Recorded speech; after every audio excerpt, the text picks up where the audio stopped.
Hey there everybody, it's Mark Curley. I'm back with another How to Draw video. Today we're going to be learning how to draw boots, but I thought I would do a little something extra, create a nice big winter scene here. Now, I'm going to do kind of like I did with the last video and put down the basic guidelines in a series of steps so that you can hit the pause button if you want to follow along and get the basic guidelines of this figure in place. So let's not waste any more time, let's get into it.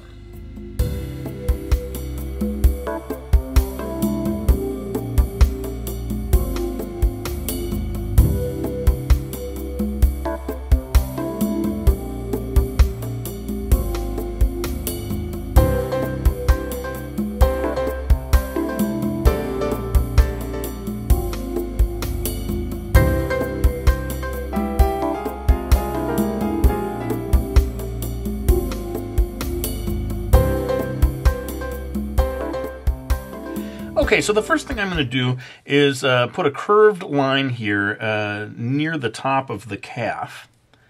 And that's going to get us started towards drawing the shape of the boot. Now, you'll notice that I've made her knees look almost a little knock-kneed or like pigeon-toed or something. And that, believe it or not, is based on a photograph of a woman standing wearing boots. Actually, I wanted to make sure that I was drawing real boots and not just imaginary boots, so I found almost like a fashion photography photograph, and I realized actually that this is kind of the shape that, well, at least this one model's legs made, and hopefully it'll look better as we go along. But following here, you get these two lines that are tapering down towards the ankle, and what I want to do here is sort of move down to drawing the shape of the foot so that we can figure out where the ankle is going to be.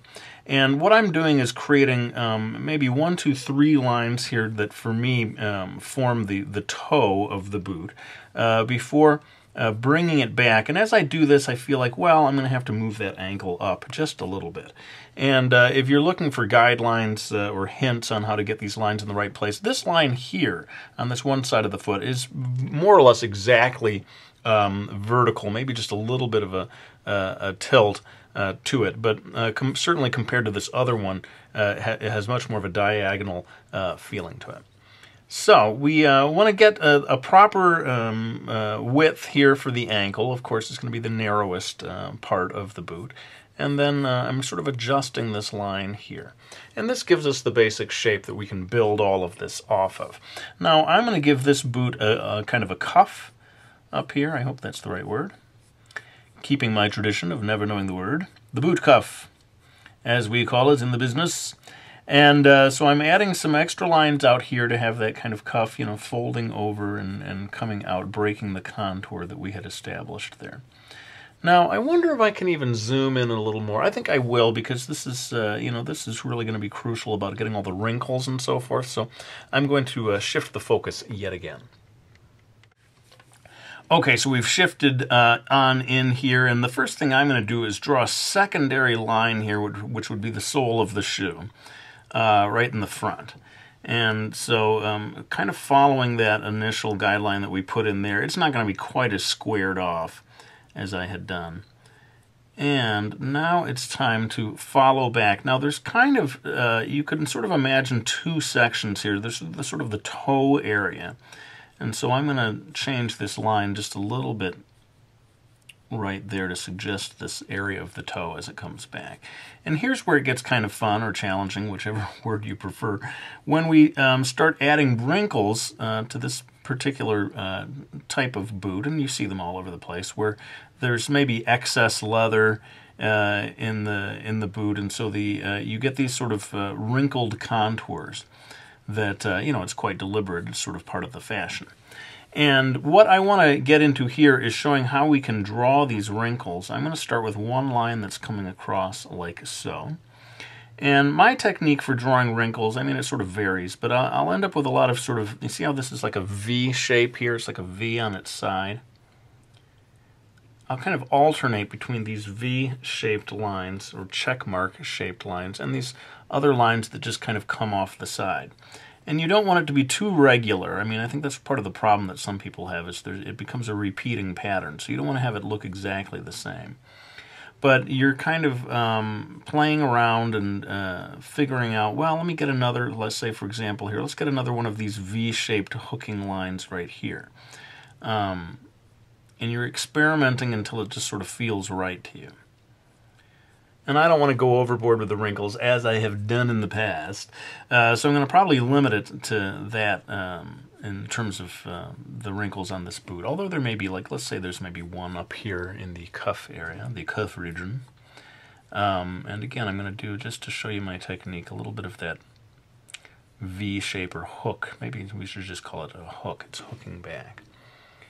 And I'm going to go ahead and do a little bit of final line work with my black Prismacolor. I kind of promised I was going to do this one boot all real time. So I know it's so tempting to push that time-lapse button, but I'm not going to do it.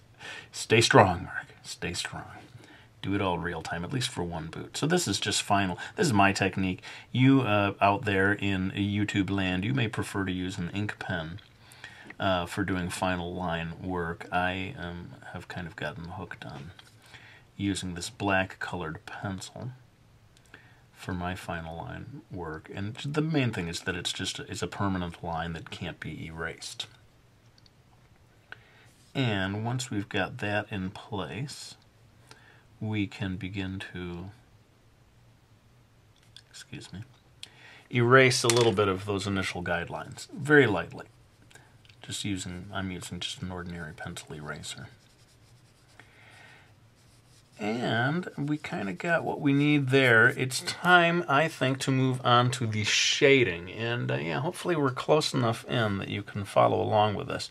Now, I am going to put a very light layer of gray. I'm using a Dixon Ticonderoga, just an ordinary, well, it's better than, I suppose, the ordinary pencil, but available in office supply stores. It's my preferred pencil. You may have some other. Just a medium. It's not too hard, not too soft. And I'm putting down a very light layer of gray. Now what I'm going to do, though, is when I get down here to the foot, I am going to leave an area of white as the highlight.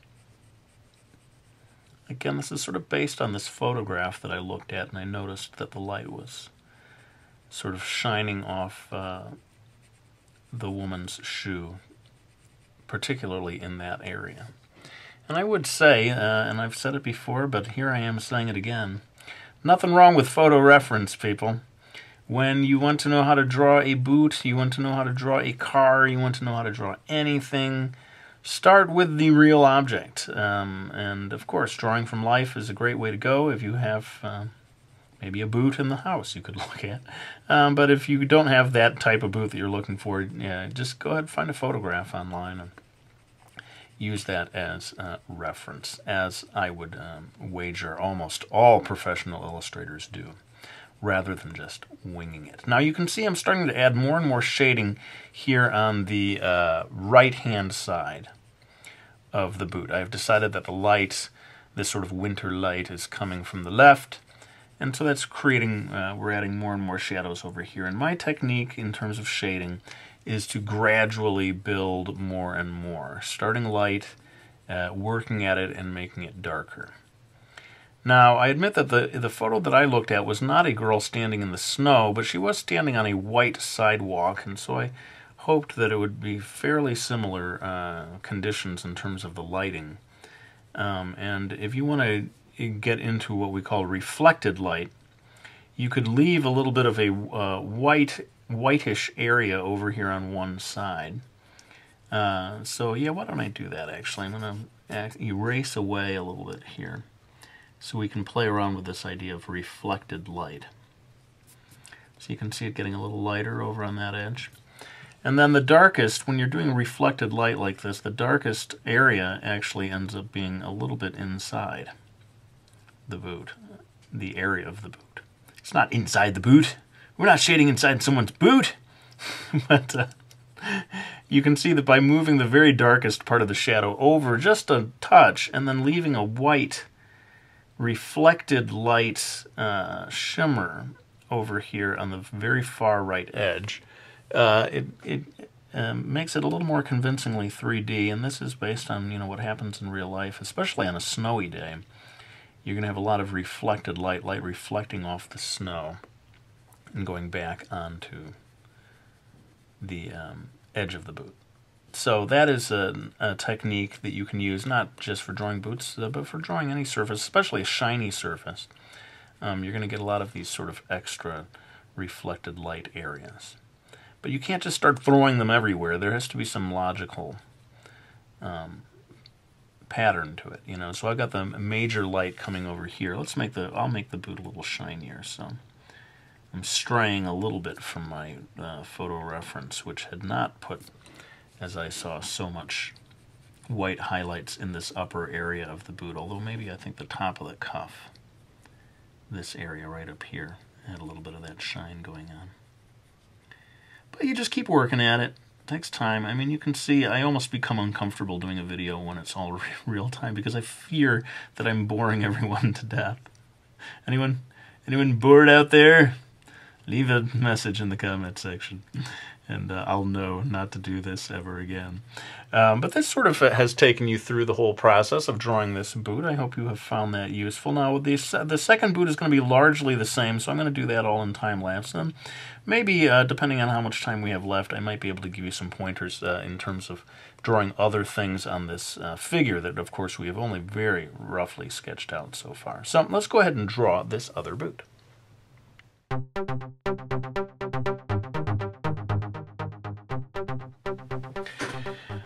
Alright, well, we've got the basics of everything in place here for the boots, and maybe one last thing I can talk about is that there would probably be a drop shadow of some kind here on the ground, of her, the shadow that her body makes casting across the snow, although generally on these winter days that it's not a super dark shadow. It's the Impressionist painters would often make a sort of a bluish shadow, like it was reflecting the sky or something like that.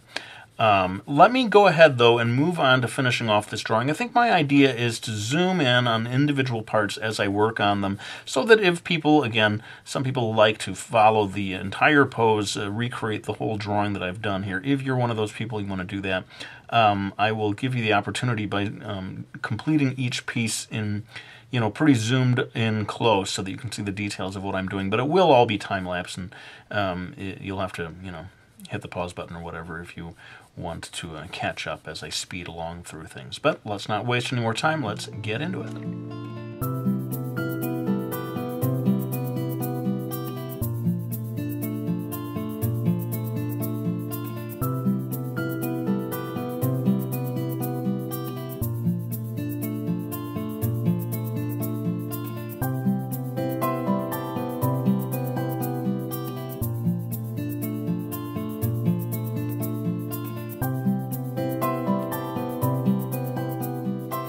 Alright, well, there's my video on drawing boots. I hope you found it useful, and I want to thank anyone who has supported me by getting any of my books. We got the Brody's Ghost and the Miki Falls. I heard by way of Twitter today that these books are available in bookstores in Norway and India, which just blows my mind.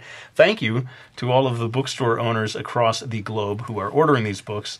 But otherwise, if you can't find them, remember there's always the online stores like Amazon, etc. But this thing is not done until I add the blushies. I mean, it is wintertime. She's going to have sort of apple-y cheeks, right? Am I right? Am I right? Oh, and I have to say, this is yet another video with a female character. It's true.